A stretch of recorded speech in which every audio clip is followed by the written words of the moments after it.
Est-ce qu'il faut un concours pour être bolo? Pour justifier le tribalisme d'État organisé par Paul Biya et par ses frères du village pour stigmatiser une partie de la population et les empêcher de leur couper l'herbe sur le pied et donc d'accéder au pouvoir à leur place demain, les tribalistes à la petite semaine utilisent la formule de Maurice Kamto au Conseil constitutionnel en 2018 où il demandait « Est-ce qu'il faut un concours pour être bolo? S'il y en a un, dites-le moi, je le passerai ». Nous constatons que même quand les choses sont simples à comprendre, la sorcellerie pousse certains Camerounais méchants, vides, insipides, à renverser la tendance et à transformer les victimes en coupables, alors que ce sont eux les coupables. J'utilise souvent une citation de Malcolm X pour expliquer ça. Vous savez, on a tué Malcolm X, un militant de la cause noire, un militant des droits civiques. En février 65, c'était le 21 février. Et 5 jours avant, le 11 février, dans une église de la place, justement, il disait ces blancs-là qui nous stigmatisent, qui nous écrasent, qui nous empêchent d'être des humains à part entière, qui nous tuent, passent le temps à dire que nous sommes violents et que les quartiers des Noirs sont des quartiers dangereux. En résumé, ils nous accusent de ce dont ils sont coupables. Et Malcolm X terminait en disant « C'est ça donc, être un criminel », c'est-à-dire tuer et accuser son voisin de meurtre. Les tribalistes d'État organisés par le régime et mis à contribution par le régime qui utilise des médias tribaux qui ne sont jamais en danger, ces tribalistes d'État-là, justement, passent le temps à dire que leurs victimes sont les tribalistes du Cameroun. Il faut faire le distinguo entre deux échelles. Au Cameroun, il y a des tribalistes partout, ça c'est clair. Vous pouvez rencontrer dans la rue un tribaliste Bamileke, vous pouvez rencontrer un tribaliste Mondang, vous pouvez rencontrer un tribaliste Manguissa, vous pouvez rencontrer un tribaliste Sawa et ainsi de suite. Mais maintenant, pour ce qui est du tribalisme d'État, il concerne en particulier l'ethnie de mes frères du village, l'ethnie Bolo, Bantou, Fan et Kan, comme on les appelle, ceux qui ont le pouvoir actuellement et qui donc parce qu'ils ont le pouvoir pensent que ça leur confère une supériorité par rapport à un autre peuple. Le problème du Cameroun, il est là. Peut-être, je ne sais pas, peut-être que si c'était les Bamileke qui étaient au pouvoir actuellement, ils auraient le même caractère. Peut-être que si c'était les Sawa, ils auraient le même caractère et se croiraient supérieurs à d'autres tribus parce qu'ils sont là depuis 41 ans. Je ne sais pas. Mais ce que je sais, c'est que si les Bamileke faisaient pareil, je serais leur premier adversaire. Si les Sawa faisaient pareil, je serais leur premier adversaire parce que c'est de ça qu'il est question. Combattre la barbarie intellectuelle, combattre la sauvagerie cérébrale, combattre l'ignominie sociale et instaurer un équilibre où tous les peuples se respectent, où toutes les tribus, toutes les ethnies se respectent, tant il est vrai qu'on est tous Camerounais, on fait partie d'un même socle républicain, à défaut des socles granitiques, comme par le Famdongo, Atangnamanda et d'autres tribalistes que vous avez du dimanche en terre camerounaise. Donc, c'est le problème que nous avons aujourd'hui, le tribalisme d'État, le tribalisme qui consiste à stigmatiser d'autres tribus pour les empêcher d'accéder au pouvoir. Quand Maurice Kamto dit au Conseil constitutionnel, faut-il un concours pour être bolo des sorcières, en commençant par Grégoire Rona, ministre du Travail et de la Sécurité sexuelle, qui dit que qu'est-ce que ça vient faire ici? En fait, il a très bien compris la question, il a très bien compris le Maurice Kamto veut en venir, mais évidemment, comme il faut brouiller les pistes chaque fois, et tonton Valsero, papa Valsero le disait encore hier, chaque fois que le combat atteint une échelle sociale d'envergure, on utilise le tribalisme pour contrer le mouvement. Et donc, Grégoire Rona, ministre du Travail et de la Sécurité sexuelle, dit que qu'est-ce que la question vient faire ici? Pourtant, il est censé comprendre. Si un intellectuel, il étudie dans des grandes écoles dans la diaspora, donc il sait où Maurice Kamto veut en venir. Maurice Kamto s'étonne justement du fait que depuis que la campagne a commencé, lui, il présente un programme politique. Il veut débattre sur le plan des arguments, sur le plan du projet de gouvernance, sur le plan de l'avenir du Cameroun, sur le plan, voilà, de l'idée qu'il a du futur de la République. Et tout le temps, on le renvoie à la tribu, on le renvoie à l'ethnie, on dit « tu es Bamileke, tu es Baham », on prend des Onangini qui parlent de zélotes, tantimars, de sectes bahamiques, tout ce qui renvoie au quotidien des Grassfield, comme on les appelait les anglo-saxons. Et donc, Maurice Kamto dit, mais à un moment donné, parlons politique. Parlons, je sais pas, parlons projet de société, parlons programme de gouvernance. Qu'est-ce qu'il y a que vous me ramenez à ma tribu? Je suis né à Bafoussam, je suis Baham, je n'ai pas choisi. C'est pas de ma faute. Je croyais que j'étais Camerounais. Est-ce que pour être un bon Camerounais, il faut donc être bolo? Et il faut faire quoi pour être bolo, donc un bon Camerounais? Est-ce qu'il faut un concours? Et s'il y a un concours, donnez-moi le concours comme ça, je le passe, je deviens bolo, il n'y a pas de problème. Là, vous m'acceptez comme Camerounais à part entière et on peut évoluer. Maurice Kamto, c'est une question ironique. Il fait du sarcasme en disant, mais je m'étonne de vous. Vous dites que le Camerounais un est indivisible, mais vous êtes les premiers à m'envoyer à mon ethnie. Puisque donc il faut être de votre ethnie pour être un bon Camerounais, s'il vous plaît, pour qu'on passe à autre chose, pour qu'on évolue et qu'on puisse parler des vrais sujets, donnez-moi le concours pour être bolo. Je deviens bolo et maintenant on se rassoit, on parle projet de gouvernance et on voit qui est le meilleur sur le plan du projet de gouvernance. C'est de ça qu'il était question. Ils ont tous compris. Mais ils ont mis à contribution toute une petite bande d'analphabètes politiques qui écument les plateaux du dimanche et utilisent ça en disant, voilà, il a dit au Conseil constitutionnel le concours pour être bolo. Je les appelle les pharisiens. Tous les Camerounais sont chrétiens, ou du moins 60%. Ils passent donc leur dimanche à l'église et ils ont en tête toujours cette façon de faire des pharisiens qui, quand Jésus dit, bon, si vous détruisez ce temple, moi je vais le rebâtir en 3 jours, en disant, voilà, l'idéologie, l'idée que moi je ramène, l'idée de Dieu, du royaume que moi je ramène, je peux vous la restructurer, même si vous déconstruisez, voilà ce que j'apporte. Qu'est-ce que les pharisiens partent dire au grand prêtre là-bas, à Pilate et consorts, que cet homme-là, il a dit que on peut détruire ce temple, lui il va le reconstruire en 3 jours. C'est ça les pharisiens, c'est comme ça que ça fonctionne. Et donc les pharisiens du Cameroun passent le temps à torpiller la vérité pour stigmatiser une ethnie. Et on voit comment un imbécile du nom de Claude Abbé, et quand je dis imbécile, j'assume totalement, un imbécile c'est celui qui pourrit la société. C'est un fou triquet qui pourrit la société. C'est quelqu'un qui a énormément étudié, donc qui est censé être instruit, mais qui justement est juste instruit. Mais il n'est pas un intellectuel. Un intellectuel élève la cité. Un intellectuel fait grandir son environnement. Un imbécile peut être un docteur, mais pourrir la société, en ce sens qu'il dissémine, il attise, il encourage, il alimente la haine et le repli sur soi. Si vous me dites que Claude Abbé, alias la leader, ne correspond pas à ces critères, je suis désolé, même son nom Abbé, et comme je l'ai dit, il y a des abbés vertueux.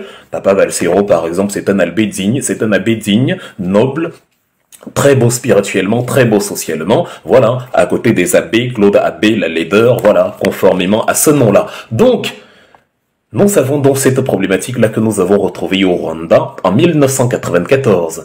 Une télévision, selon les mêmes critères, la RTLM, Radio-Télévision Libre des Mille Collines, a alimenté une version mise par les Occidentaux selon laquelle les Tutsis sont intellectuellement supérieurs aux Hutus, donc c'est aux Tutsis d'avoir le pouvoir. On exacerbe comme ça la haine et il arrive ce qu'il arrive. Maintenant, après le coup d'État contre Juvenal Habyarimana le 6 avril 94, il y a une propagande qui est mise sur pied et de fil en aiguille, les Tutsis commencent à alimenter, voilà, la haine anti-Hutu.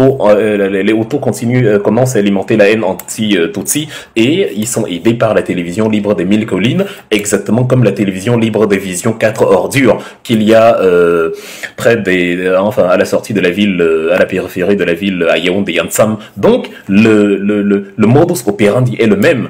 Au Cameroun, on avait le colonel Lamberton qui nous dit que voilà, les Bamileke, bon, sont un gros caillou dans la chaussure. Le Cameroun s'achemine vers l'indépendance avec un gros caillou dans la chaussure qu'on appelle les Bamileke. Au Rwanda, on avait les Belges et les Allemands qui disaient que oui, le caillou dans la chaussure, ce sont les Tutsis. Finalement, on a en avril 94 la RTLM qui encourage le génocide. Et au Cameroun, on a maintenant la radio Vision 4 Ordures, Vision 4 Déchets qui, voilà, alimente justement la même idéologie. Et avec des gens qu'on laisse, que le régime laisse parler, que le régime n'arrête pas, que le Conseil national de la communication ne saisit pas, ceux qui sont très forts pour que quand on organise une petite réunion publique, ils apparaissent et vous disent avec un malfrat du nom de Paul Atanganji que celui qui vend les œufs ne doit pas chercher la bagarre. Mais là, Paul Atanganji est endormi. Celui qui vend les œufs ne doit pas chercher la bagarre, mais celui qui vend les œufs doit chercher le tribalisme. Et il encourage cela parce qu'il fait partie de la tribu des bandits au pouvoir. Comme j'ai toujours dit, il y a 2 tribus, donc la tribu des bandits, ceux qui portent la cravate et que vous appelez excellence, qui volent, qui violent, qui tuent, qui pillent, qui détournent, et il y a qu'il n'arrive rien, et la tribu du bas peuple, qui subit encore l'imbécilisation avec des intellectuels poubelles comme Claude Abbé qu'on prend pour justement distiller la pourriture aux oreilles de nos concitoyens. Donc voilà, c'est ce qui s'est passé au Rwanda et c'est ce que nous avons actuellement au Cameroun. Comme Maurice Kamto demande justement s'il faut un concours pour être boulot, si à cause des éléments comme Claude Abbé comme ça. Vous avez entendu Marlène Mvoto dire il y a quelques années, c'était en juin 2019, une vidéo datant de juin 2002, juin 2019, où elle dit que elle est une suprémaciste Betty et qu'elle considère que oui, les Betty sont une race supérieure aux Bamileke. Pourquoi elle le dit? Parce que l'ethnie Fang ou l'ethnie Betty, Fang, Bolo, tout ce que je sais même pas trop comment les appeler, des constructions idiotes pour stigmatiser autrui. Bon, l'ethnie Ekan et Cancre, selon Richard Bonnat, est au pouvoir et donc, comme on est au pouvoir, bon, Biya sera éternel parce que après Biya c'est Biya de toute façon, donc nous n'allons pas perdre le pouvoir de sitôt. On peut donc être arrogant envers les autres tribus, insulter les autres. C'est comme ça que fonctionnent mes frères du village. Et donc, par ce tribalisme-là donc d'État qui concerne la conviction que le pouvoir n'échappera jamais à l'ethnie Ekan, à l'ethnie Fang, à l'ethnie Betty, on utilise donc des mécanismes comme Marlène Mvoto qui dit que voilà, je suis suprémaciste Betty et que comme je suis suprémaciste Betty, je confirme que les thèses élaborées par d'autres intellectuels poubelles, selon lesquelles les Bamileke sont des sous-hommes, d'ailleurs ils ne s'expriment pas bien, ils ne sont pas très érudits, voilà, ceci confirme cela, et donc moi je déclare que les Bamileke sont inférieurs, de la même façon donc Voltaire disait que les Noirs sont supérieurs aux singes seulement, parce que les Blancs eux sont supérieurs aux Noirs, c'est dans le traité de métaphysique, en 1732, on utilise dans les mêmes mécanismes où on compare des hommes à des animaux, des hommes à des sous-hommes pour comparer une ethnie à une autre et montrer que on est supérieur. C'est ce tribalisme d'État-là que Kamto fustige, parce que Marlène Mvoto le dit depuis, et Maurice Kamto donc pose la question au Conseil constitutionnel, et quelques mois après, parce que Maurice Kamto parle en novembre 2018, Marlène Mvoto récidive en juin 2019, elle vous confirme que oui, les Bolo, Betty Bolofans sont l'ennemi supérieur, et que quand tu es Bamileke, laisse tomber, oublie, tu n'as pas accès à la lumière. D'où la question de Maurice Kamto, est-ce qu'il faut un concours pour être Bolo? Celui qui n'a pas compris ça aujourd'hui fait de l'imbécilisation volontaire. Souvenez-vous, en août 1999, on prend Monseigneur André Woking, il est nommé archevêque métropolitain de Yaoundé. Il arrive à l'entrée de la ville, on dresse des barricades et on dit on ne veut pas d'archevêque Bamileke à Yaoundé. Qu'est-ce que ça veut dire? C'est-à-dire c'était avant Maurice Kamto, c'était avant le MRC, c'était avant tout ce qu'on a aujourd'hui, c'était avant le Conseil constitutionnel. On dit déjà que nous ne voulons pas de Bamileke ici, donc on assume, on est tribaliste, on ne veut pas. Et ça a d'ailleurs alerté les médias internationaux, puisque c'est le journal La Croix qui, à un moment donné, interviewe monsieur André Woking et lui dit, mais qu'est-ce qui se passe? Qu'est-ce qui s'est passé là à Yaoundé en août 99? Il dit, bah, je suis Bamileke et l'ethnie Ewondo est dominatrice à Yaoundé. C'est certainement la raison pour laquelle on ne voulait pas de moi là-bas. Donc, voilà. C'est-à-dire, tu es Camerounais, on te dit que le Cameroun est un et indivisible. Tu penses donc que Yaoundé est au Cameroun, vu que c'est la capitale, c'est la ville qui devrait justement fédérer toutes les nations, voire unir, puisqu'en 84, Biya change la République unie la République, la République unie en République du Cameroun, après déjà que la République fédérale soit devenue République unie en 72. Donc, voilà, Biya dit que c'est une république, c'est-à-dire c'est la chose de tout le monde, la Respublica. Et à partir de là, on peut donc considérer qu'on est Camerounais, que ce soit à Bafoussam, à Yagua, à Koussiri, à Tiko, et ainsi de suite. Mais non, on dit à André Woking, tu es Bamileke, donc tu n'es pas un bon Camerounais, va-t'en. Quelques années plus tard, en 2009, Monsieur Amadou Ali, ex-ministre de la Justice, vice-premier ministre, ce que vous voulez, est en conversation avec le diplomate américain Janet Garvey. Il dit à Janet Garvey que un Bamileke ne sera jamais président. C'est ce qu'il dit. En 2011, sur Wikileaks, ces paroles sont retranscrites, justement suite à la fuite des documents sur Wikileaks. Ce qu'il dit exactement, c'est que les ennemis, les régions du Nord continueront à soutenir un pouvoir Betty tant que Paul Biya sera au pouvoir. Là, il n'y a pas de souci. Il dit, à un moment donné, les Bamileke ont fait des ouvertures envers les ennemis du Nord pour faire des alliances dans le but voilà, d'une coopération future, mais les ennemis du Nord sont tellement méfiantes envers les intentions des Bamileke que jamais ils n'accepteraient un pouvoir politique Bamileke. Voilà ce qu'il dit. C'est avant 2018. C'est un ministre du gouvernement qui le dit, de la même façon que Famandongo dit que c'est le socle granitique de Paul Biya ici et Bolovadon, on ne veut pas les Bamileke ici, allez faire ça à l'ouest. Vous voyez comment de fil en aiguille, je précise. Quand on parle du tribalisme, vous pouvez trouver Amogo, Kamga, Kamdem et Wolo dans le quartier tribaliste. Il y a toujours des idiots comme ça, c'est pas un problème. Même maintenant, la mouvance, la tendance, parce que dans le quartier, Ewolo va rencontrer Nadine, Kamdem. Ils vont aller passer du bon temps dans la chambre ensemble sans plus regarder qui est de quelle tribu.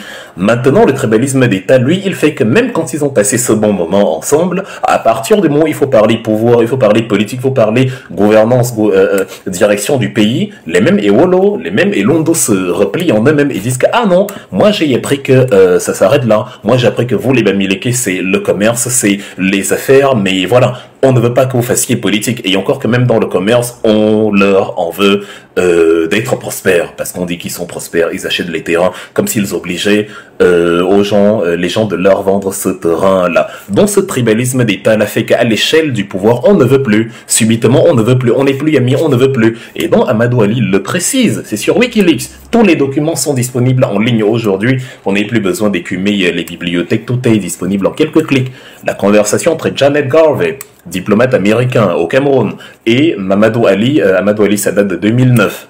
Et en 2011, c'est donc paru au grand jour. Il dit voilà, les Bamileke, les alliances nordistes pour amener Bamileke au pouvoir, jamais. Ce que Amadou Ali sous-entend par là, c'est que ce sont les nordistes qui reprendront le pouvoir. Après, les Bétis, c'est un axe nord-sud. Et il conçoit le pouvoir comme ça. Ce n'est pas le projet de société, ce n'est pas la gouvernance. Non, non, non, non, non. C'est la tribu, l'ethnie, le village. Et c'est comme ça que ça fonctionne. Voilà ce qui pose dans Maurice Kamto à demander, mais faut-il un concours pour être boulot? À la fin de la guerre de Bosnie, après les accords de Dayton en 95, à la fin de la guerre de Bosnie, il y a une constitution qui est votée et qui entérine, qui officialise la discrimination de 12% de la population bosniaque. C'est en Europe, c'est d'ailleurs un candidat à l'Union européenne, la Bosnie-Herzégovine. Pour ceux qui regardent le foot, l'ancien joueur de Manchester City, Edin Dzeko, il est justement originaire de là. Et donc à la fin de la guerre de Bosnie, la constitution met en place 3 peuples officiels, 3 peuples constitutifs: les Serbes, les Croates et et les musulmans, voilà. Maintenant, il y a 12% de la population qui sont considérés comme une sous-tribu, et il est donc marqué dans les textes officiels que cette sous-tribu-là, qu'on appelle d'ailleurs les autres, c'est-à-dire ceux qui ne sont ni musulmans, ni croates, ni serbes, ceux-là n'ont pas droit à se porter candidat à la présidence. C'est une sorte de régime parlementaire fédéral avec une présidence tournante où tous les 8 mois, le pouvoir change entre les croates, les serbes, les musulmans, mais maintenant, il y a l'ennemi des autres, dont environ 400 000 personnes, les 12% de la population, c'est-à-dire les Roms, les Juifs et une quinzaine d'autres petites ethnies, où on dit cela non, jamais ils ne peuvent candider à la présidence de la République. C'est à la lumière de ça que même au Cameroun, vous avez surnommé les Bamileke, les Bosniaques, pour dire que vous nous renvoyez à ce peuple-là, qui n'a pas le droit de prétendre au pouvoir suprême. Et donc, comme Maurice Kamto dit au Conseil constitutionnel, faut-il un concours pour être boulot? On fait la langue de bois et on inverse le paradigme d'indignation et le paradigme de la culpabilité. C'est ça que j'appelle donc la sorcellerie. Celui qui n'a donc pas compris, je répète, ce que Maurice Kamto dit au Conseil constitutionnel à ce moment-là, fait tout simplement de la bêtise volontaire. Parce qu'à un moment donné, c'est tellement clair que c'est plus compliqué de ne pas comprendre que de le comprendre. Et c'est le cas ici. Maintenant, à bon entendeur, voilà. Faut-il un concours pour être boulot? Vous savez que nous les bolos, nous les fans, nous les écans, qui nous inscrivons en faux contre le régime autocratique mafioso du Cameroun, sont à la fin considérés comme des traîtres et de nouveau des mauvais Camerounais. On nous a même trouvé des parents Bamileke à un moment donné parce que les gens n'arrivent pas à comprendre que nous sommes dans le paradigme de la construction sociale et que même si c'est le frère, s'il y a un crime, nous dénonçons le crime avant de regarder si c'est le frère ou autre. Donc nous-mêmes, les bolos, bêtis, fans de naissance, je pense qu'à un moment donné, nous allons être amenés de nouveau à passer le concours pour être boulot. Mais en attendant, le concours pour être crétin, le concours pour être idiot, il y en a qui l'ont réussi sans même l'avoir passé. Et ce cher Claude Abbé en fait évidemment partie.